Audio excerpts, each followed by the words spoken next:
করতে হয়, অনেকটা সংগ্রাম করতে হয়। আমাদের চারপাশের মানুষ মনে করে ছেলেরা হলো টাকার মেশিন, চাবি ঘুরিয়ে দিলেই বের হবে রাশি রাশি টাকা। ছেলেদের মান সম্মানও নির্ধারিত হয় টাকার মাপকাঠিতে।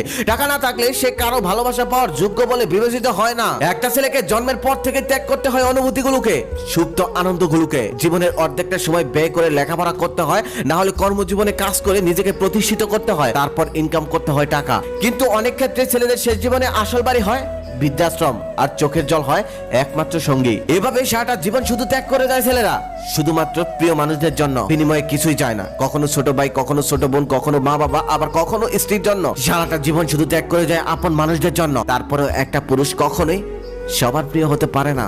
আপন মানুষগুলি নানান বাহানা দিয়ে কষ্ট দিয়ে যায়। সবাই শুধু দেখে তার ব্যাংক ভর্তি টাকা আছে কিনা। একটা মেয়ের কাছে তার হাজবেন্ড সুন্দর হোক বা হ্যান্ডসাম হোক, এটা কোনো ব্যাপার না, তবে টাকা থাকতে হবে। শপিং এ গিয়ে দামি দামি শাড়ি কিনে দিতে হবে। হাজার হোক পাশের বাড়ির ভাবির সাথে সেই শাড়িগুলো নিয়ে